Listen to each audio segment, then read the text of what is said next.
পাবনার চাটমোহর উপজেলার বিলচলন ইউনিয়নের বোথর উত্তরপাড়া গ্রামে মৃত আয়াজউদ্দিনের ছেলে আফাজউদ্দিনের বসতঘর ও দোকান পুড়ে ছাই হয়ে গেছে। ২রা অক্টোবর রাত ১টার দিকে অগ্নিকাণ্ডের সূত্রপাত হয়ে বসতঘর, গবাদি পশু এবং দোকান পুড়ে ছাই হয়ে যায়। এ সময় ঘরে থাকা কোরআন শরীফ, জামা কাপড়, বিভিন্ন আসবাবপত্র পুড়ে যায়।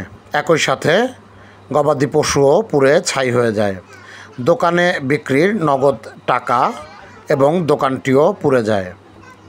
এলাকাবাসী জানায়, রাত্রি আনুমানিক ১টার দিকে হঠাৎ করেই আগুনের সূত্রপাত হয়। তবে কিভাবে অগ্নিকাণ্ডের সূত্রপাত তা বলতে পারেনি পরিবারের লোকজন।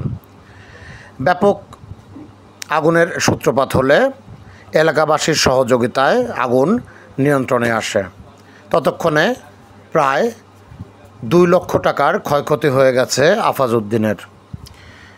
চাটমোহর ফায়ার সার্ভিস এবং সিভিল ডিফেন্স ঘটনাস্থলে পৌঁছে আগুন নেভানোর পরে। এছাড়া ঘটনাস্থল পরিদর্শন করেছেন চাটমোহর উপজেলা নির্বাহী কর্মকর্তা মুসা নাসের চৌধুরী। বিষয়টি নিয়ে বাড়ির মালিক আফাজউদ্দিন জানান, রাত অনুমান ১:৩০টার দিকে আমরা ঘুমের ভিতরে ছিলাম। এখন আমার ওই ছোটো ছেলে চিৎকার মারি ঘরে ছিল, চিৎকার মেরে আব্বা মা তাড়াতাড়ি করে বাইরে হয়। এখন দেখেন আগুন ধরে, এখন আসি একবার আগুন সম্পূর্ণ ঘর একবার ছায়া গেছে।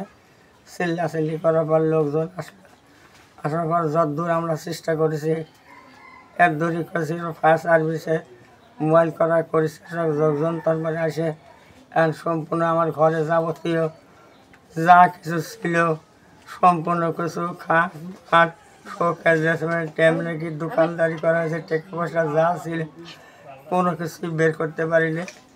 তাতে মোটামুটি তাও আমার ঘর বাদেই মনে হয় তাও সীমিত কথা করছে, তাও ৬০,০০০ টাকার জিনিস খালি কাপড় চোপড়ই পড়েছে। এর ঘর তো সম্পূর্ণ সব যাবতীয় দেখেছি, খালি কাপড়ই পড়েছে আমার ৬০-৭০,০০০। তাতে আমার মোটামুটি ২ লক্ষ টাকার মতন ক্ষতিগ্রস্ত হয়েছে। ছাগল হ্যাঁ তা ছিল, ছাগল ছিল, মুরগি টুরগি ছিল, সম্পূর্ণ যাবতীয় সবই বের করার কত পরিস্থিতি ছিল না। ছাগলও মারা গেছে। সম্পূর্ণ যা ছিল ঘরের ভিতরে একটা কিছু বের করতে পারিনি। প্রতিবার এখন ঘুম ছিলাম, এখন এখান থেকে যাই, এখন কারেন্টের তার লিক হোক যাই হোক সেই ইয়েতেই আল্লাহ পাকের ইচ্ছে মনে হয় যে এই কারেন্টের ইয়ের থেকেই এই সূত্রপাতটা হয়।